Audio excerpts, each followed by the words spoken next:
मस्त असं गावाकडच्या पद्धतीनं झणझणीत बेसन तयार झालेलं आहे, तोंडाला पाणी सुटण्यासारखं। नमस्कार, चव गावाकडच्या या यूट्यूब चॅनलवर तुमचं स्वागत आहे। व्हिडिओ बघत आहात त्याबद्दल खूप खूप धन्यवाद। मी आज गावाकडील गावरान पद्धतीनं हरभऱ्याच्या डाळीपासून वाटून डाळीचं बेसन असं त्याला म्हणते ती आमच्या इकडं। मग ती आज मी मोकळं बेसन बनवणार आहे, नुसतं असं सुट्ट सुट्ट हरभऱ्याच्या डाळीपासनं। मी सकाळी हरभऱ्याची डाळ भिजत घातली होती, आता संध्याकाळी तुम्हाला बेसन करून दाखवायला लागले। तुम्हाला जर सकाळी पाहिजे असलं तर रात्री डाळ भिजू घालायची, कमीत कमी 5 ते 6 तास डाळ हरभऱ्याची भिजत घालायची। चला तर मग कसं करायचं ती तुम्हाला सांगते। 1 वाटी मी ही हरभऱ्याची डाळ घेतलेली आहे, ती 5-6 तास काय पातेल्यात अशी भिजत घालायचं। पाणी वतायचं, पाणी किती वता काय नाही, परत आपल्याला मिक्सरमधनं काढताना नितळून पाणी काढायचं आहे। हे का ही स्वच्छ डाळ भिजवून स्वच्छ डाळ धुवून भिजत घातली होती, 5-6 तास झाले तर बघा। धुवून भिजायला घालायची, 5-6 तास भिजत घाला, किंवा झोपताना 10 वाजता टाका, सकाळी बेसन करा, सकाळी 10 वाजता टाका, रात्री बेसन करा, असंही। आता ही डाळ आपली मस्तपैकी हो का फुगलेली आहे, मस्त भिजून झालेली आहे। 1 वाटीवर डाळ टाकलेली आहे। आता मोकळं सुटसुटीत एकदम मी बेसन तुम्हाला बनवून दाखवणार आहे। ही आता डाळ अशी फुगली आहे बघा, चांगली मस्त भिजलेली आहे। आता ही डाळ पाणी ह्यातलं वरचं काढून टाकून मी मिक्सरातनं डाळ बारीक वाटून घेणार आहे। हो का ही डाळ आता मिक्सरमध्ये अशी टाकून घेणार आहे बघा मी सगळी। ही पाणी वरचं मी काढून टाकलं, थोडंसंच घेतलेलं आहे, जास्त पाणी नको आहे ह्यात। आपल्याला मोकळं बेसन बनवायचं आहे, त्यामुळे पाणी मी काढलं नितळून, उगं किंचित राखलं म्हणायला राखलंय। आता मिक्सरवर बारीक करू,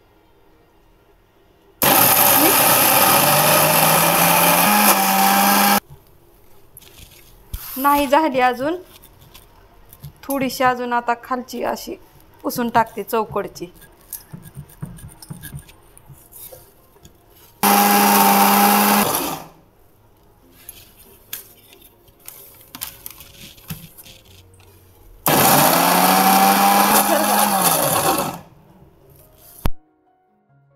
अशी बारीक करून आपली डाळ झाली बघा।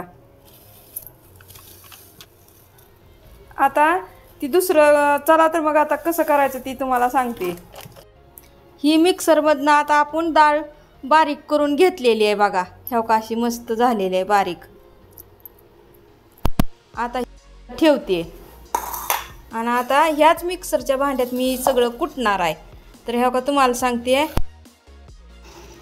मी खायचा पाऊण चमचा ओवा घेतलाय, 1 चमचा धन घेतले, तर 1 चमचा जिरी घेतली, चिमूटभर हळद घेतली, चिमूटभर हिंग घेतलंय, पोहे खायचा 1 चमचा मीठ घेतली, थोडीशी कोथिंबीर घेतली आहे वरून टाकायला ही, आणि ही थोडीशी कोथिंबीर मी कुटण्याकरिता मिरचीसोबत घेणार आहे।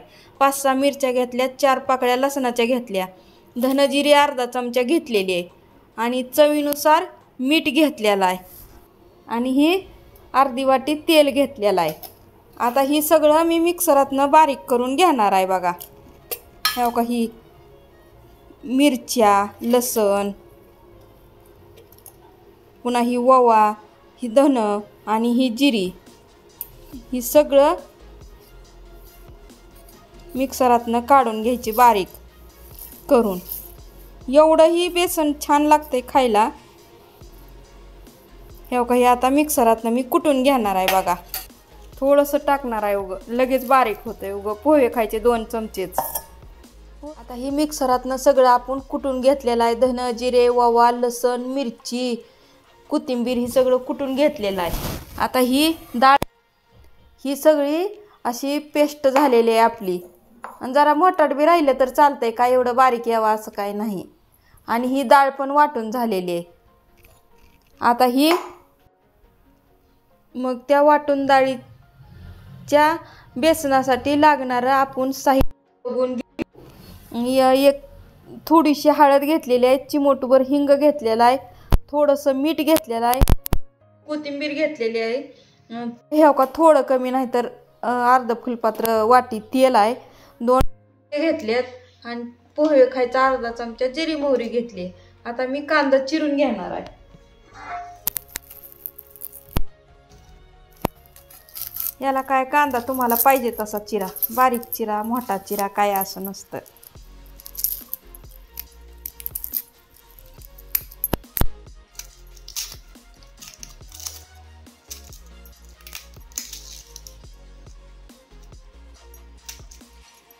आता हे कांदा चिरून घ्यायचा.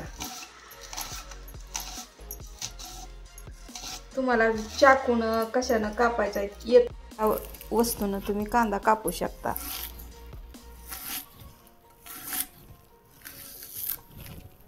काही मस्त असा आपला कांदा कापून झालाय बघा.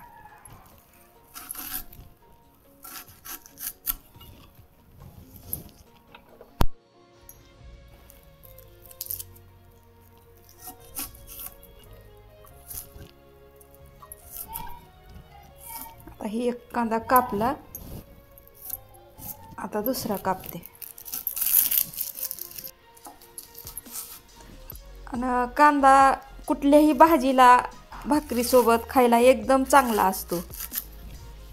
आणि आमची आई आजी रोजच्या जेवणात सुद्धा कांदा वापरतात, भाजीला पण कांदा वापरतात. डोळ्याला पाणी येते म्हणून कांदा खायचा किंवा चिरायचा टाळायचा नाही, असं करायचं.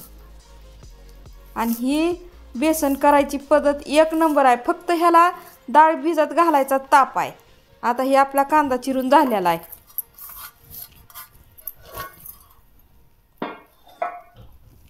त्याला कढई गरम करायला ठेवली. गॅस लवकर कढई गरम होती, लवकरच उरकणार आहे. तुमचा जास्त वेळ घेत नाही. आणि व्हिडिओ बघत जावा आणि सगळ्यांच्या फोनवर पण पाठवत जावा. तेल आता कढई गरम झाली बघा चांगली. आता तेल ओतणार आहे.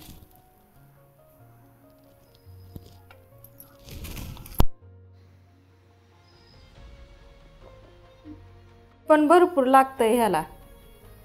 आणि कढई कशी पाहिजे, जरा हलकी कढई नसली पाहिजे, त्याला खाली चिटकणारी अशी चांगली कढई पाहिजे, म्हणजे खाली चिटकून असं.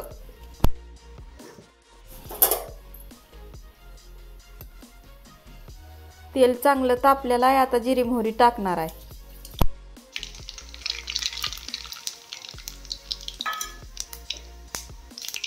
जिरी मोहरी चांगली तडतडली बघा छान. आता ही हिंग टाकून घेणार आहे आणि कांदा टाकून घेणार आहे. चांगलं भाजायचं.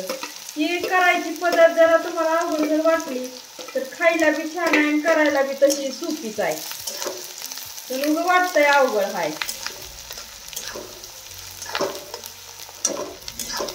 हे असा कांदा चांगला मिक्स करून घ्यायचा. कांदा फुल गॅस केलाय मी. असं चांगला मिक्स करून एकसारखा कांदा भाजून घ्यायचा.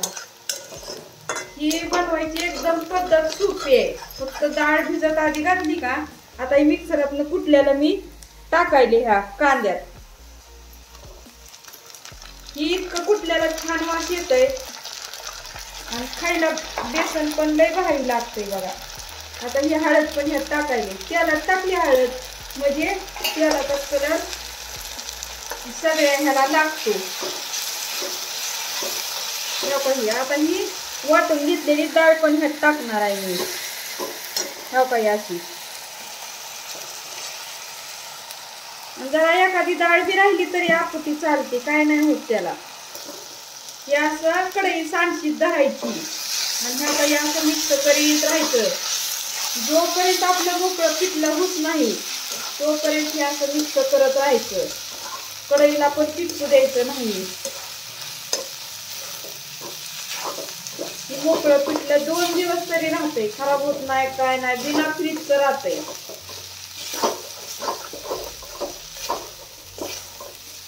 फक्त ह्याला हलवायची मेहनत घ्यावी लागते. गॅस जरा बारीक केलाय.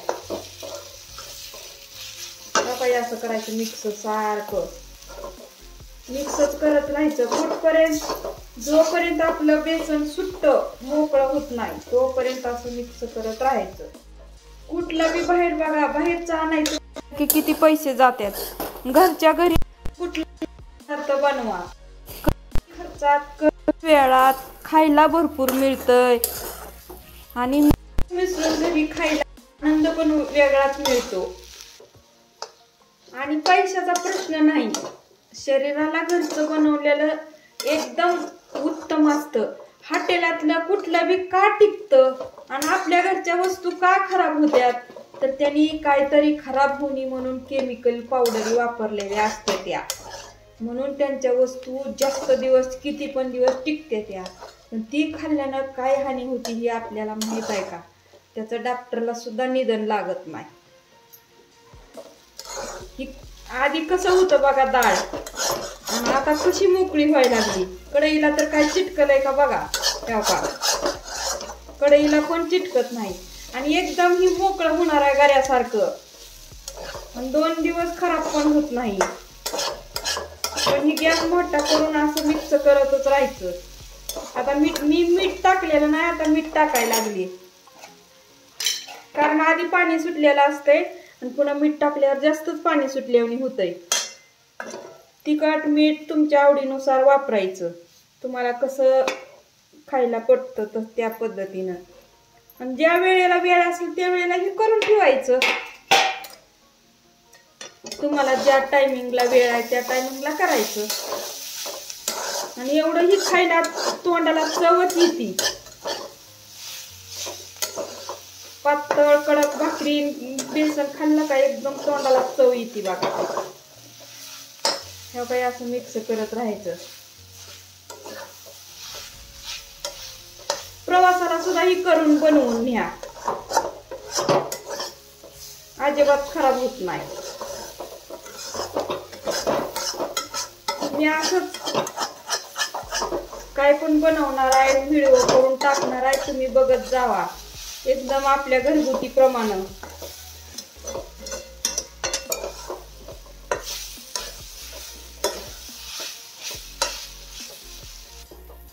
मस्त असं आपलं हरभऱ्याच्या डाळीपासून बेसन मोकळं फट्ट झालंय बघा, किंचित सुद्धा ह्याला पाणी नाही ह्याव का.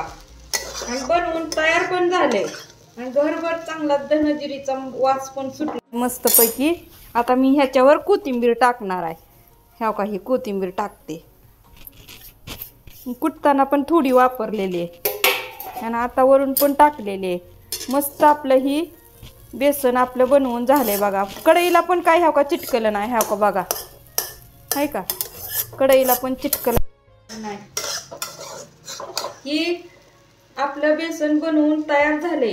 ही बेसन बनवायची पद्धत तुम्हाला कशी वाटली ती कमेंट बॉक्सवरून सांगा. नवीन असेल तर चॅनलला सबस्क्राईब करा व दुसऱ्यांना पण सांगा.